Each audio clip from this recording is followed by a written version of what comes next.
Assalamualaikum warahmatullahi wabarakatuh. Salam sehat, salam unggul, salam sejahtera bagi kita semua. Saya Arista Chandra Irawati sebagai tim peneliti dengan judul Pertanggungjawaban Tindak Pidana Love Scamming, Analisis Kualifikasi Perbuatan dan Tipologi Kejahatan Siber. Tim saya bersama Ukta Pradima Sanjaya, Ar Rahim Inas, Hani Irham Destia, Hendrik Febrianto. Penelitian ini dilatar belakangi fenomena love scamming. Perkembangan teknologi mengubah pola komunikasi dan interaksi sosial.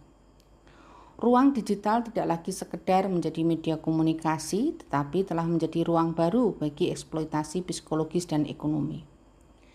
Sehingga muncullah apa yang dikenal atau perbuatan dalam bentuk love scamming, yang mana memanfaatkan hubungan romantis dan manipulasi emosional untuk memperoleh keuntungan ekonomi. Korban mengalami kerugian finansial, psikologis, pencurian identitas hingga kehilangan rasa aman. Sehingga dalam konteks yang demikian menjadi satu urgensi permasalahan hukum, di mana love scamming belum diatur sebagai delik khusus dalam hukum pidana Indonesia. Selama ini dasar hukum yang dapat digunakan yaitu pasal 378 KUHP junto pasal 492 tentang penipuan, Undang-Undang Nomor 1 Tahun 2023 tentang KUHP. Kemudian pasal 28 ayat 1 junto pasal 45 ayat 1 Undang-Undang Nomor 1 Tahun 2024 tentang informasi dan transaksi elektronik. Kemudian ada Undang-Undang Perlindungan Anak jika korbannya adalah memenuhi kualifikasi anak. Dari dasar hukum ini, belum ada rumusan khusus mengenai manipulasi emosional sehingga penegak hukum harus menghubungkan komunikasi digital, tipu muslihat, dan kerugian korban. Sehingga muncullah research gaps, sehingga akan membangun suatu novelty, di mana research gaps-nya, penelitian terdahulu lebih banyak membahas perlindungan korban, viktimologi, penerapan Undang-Undang ITE, harmonisasi KUHP, dan Undang-Undang ITE. Jadi belum ada model tipologi yang mengintegrasikan identitas digital palsu, manipulasi emosional, komunikasi elektronik, kerugian korban, dan pertanggungjawaban pidana sebagai satu konstruksi hukum. Sehingga di sini muncul menghasilkan satu novelty, model tipologi love scamming berbasis pertanggungjawaban pidana dengan mengintegrasikan identitas digital palsu, manipulasi emosional, komunikasi elektronik, kerugian korban, actus reus dan mens rea yang berkontribusi pada pengembangan hukum pidana siber dan kebijakan penegakan hukum. Rumusan masalah yang dibangun di dalam penelitian ini ada dua, yaitu bagaimana kualifikasi tindak pidana love scamming sebagai bentuk kejahatan siber dalam sistem hukum pidana Indonesia. Kemudian bagaimana tipologi love scamming dapat digunakan sebagai dasar analisis pertanggungjawaban pidana terhadap pelaku dalam praktik penegakan hukum di Indonesia. Metode penelitian menggunakan metode penelitian yuridis empiris dengan pendekatan kualitatif, deskriptif, peraturan perundang-undangan, konseptual, dan studi kasus. Objek penelitian. Peneliti memilih lokasi penelitian yaitu di unit PPA Satreskrim Polres Semarang, Jawa Tengah.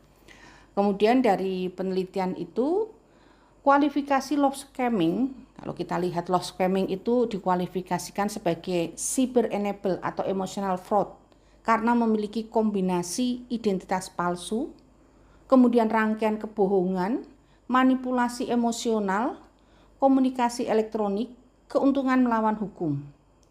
Sehingga di sini kalau kita lihat dengan tindak pidana penipuan, maka dia masuk ke dalam kualifikasi pasal 378 KUHP junto pasal 492 Undang-Undang Nomor 1 Tahun 2023 dan Undang-Undang ITE pasal 28 ayat 1 junto pasal 45A ayat 1 Undang-Undang ITE.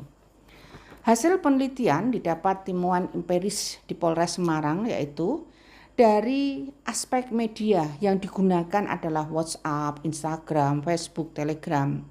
Kemudian identitas, dia menyamarkan identitas yang mempunyai nilai value yang tinggi seperti TNI, Polri, dokter, pengusaha, WNA yang mudah untuk menarik seseorang. Kemudian di dalam tahap awal itu dimulai dengan media sosial atau aplikasi kencan. Kemudian modusnya adalah ada hubungan romantis, perhatian berlebihan, kemudian sextortion. Kemudian kerugian tentu ada uang, ada data pribadi, ada kekerasan, kemudian eksploitasi seksual. Bukti yang didapat adalah bukti tentunya berbasis digital. Di sini ada chat, mutasi rekening, metadata, screenshot ya. Ini temuan empiris yang didapat oleh sumber wawancara dan dokumentasi langsung dan dokumentasi di unit PPA Satreskrim Polres Semarang pada saat peneliti melakukan atau mencari data primer. Kemudian tipologi love scamming. Dalam tipologi ini diketemukan bahwa victim targetnya. Jadi sudah ada victim target, identifikasi korban, siapa yang akan menjadi korban. Kemudian emotional grooming, yaitu pembentukan relasi emosional. Kemudian mendapatkan finansial atau sexual exploitation, eksploitasi ekonomi seksual. Kemudian dengan menggunakan sarana digital disappearance, ya, penghilangan jejak digital, begitu. Korban sudah didapat, maka dia akan cepat-cepat menghilangkan jejak digital tersebut. Dari actus reus dan atau mens rea diketemukan adanya satu perbuatan nyata ya, actus reus adanya perbuatan nyata dengan cara atau dengan modus membuat akun palsu, menggunakan identitas fiktif, melakukan komunikasi manipulatif, meminta uang transfer, pemerasan atau sextortion. Kemudian mens rea, niat jahat. Sejak awal dia sudah merencanakan bahwa ini sesuatu yang manipulatif atau hubungan palsu.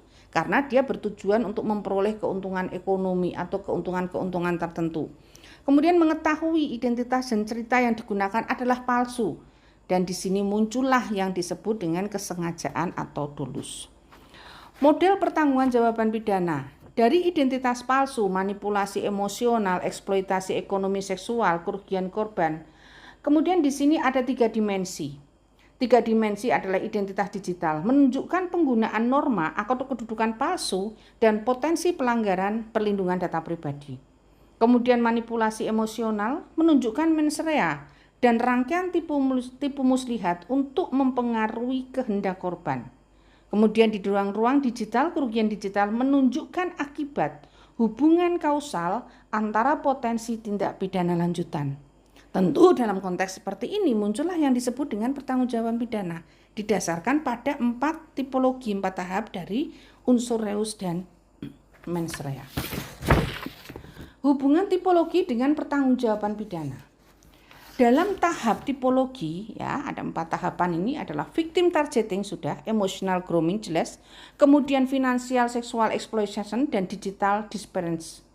Dalam konteks relevansi hukumnya dalam tahap tipologi ini, dalam victim targeting itu menunjukkan perencanaan dan profiling korban. Niat awalnya itu sudah muncul. Kemudian emotional growing, termasuk rangkaian tipu muslihat indikator mens rea yang sudah direncanakan sejak awal. Financial atau sexual exploitation, menimbulkan kerugian hubungan kausal dengan terpenuhinya unsur tindak pidana sesuai dengan tujuan yang ingin dicapai. Kemudian digital disappearance, upaya menghilangkan jejak dan menghindari pertanggungjawaban pidana.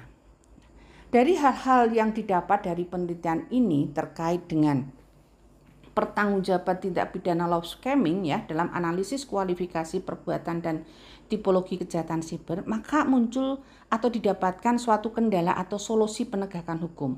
Kendalanya adalah menggunakan pelaku itu karena sudah direncanakan sejak awal, dia menggunakan nomor luar negeri atau VPN yang fiktif. Kemudian rekening, nomine, akun palsu, server, plafon di luar negeri, bukti digital mudah dihapus atau dimanipulasi, adanya lintas yurisdiksi, kemudian korban malu enggan melapor. Kemudian solusi adalah apa yang harus dilakukan terhadap hal-hal yang seperti ini supaya yang namanya kejahatan love scamming itu bisa dicegah, kemudian kejahatan itu tidak semakin meningkat.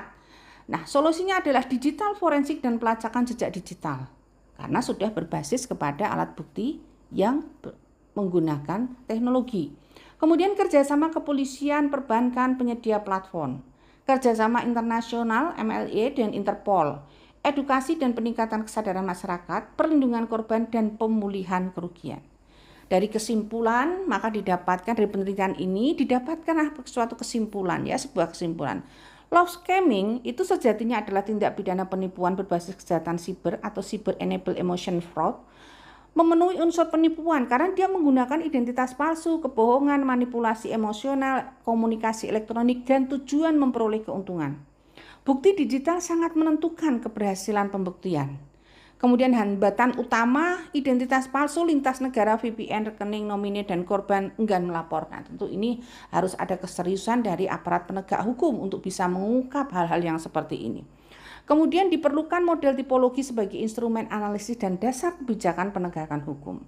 Kemudian saran tentu ada pembentuk undang-undang, mengembangkan pengaturan khusus love scamming, memperjelas unsur delik dan memperkuat kepastian hukum. Kemudian kepada kepolisian menggunakan tipologi sebagai pedoman penyidikan, memperkuat digital forensik dan pembuktian sebagai salah satu unsur mens rea. Kemudian kejaksaan dan pengadilan memperkuat pemahaman mengenai bukti elektronik dan memperhatikan manipulasi emosional sebagai bagian dari tipu muslihat. Kemudian pemerintah dan platform digital memperkuat kerjasama untuk mempercepat pelacakan pelaku, pengamanan bukti elektronik, dan pencegahan penyalahgunaan identitas digital. Dan kepada akademisi mengembangkan penelitian tentang perlindungan korban, restitusi, pemulihan kerugian, dan kerjasama lintas negara.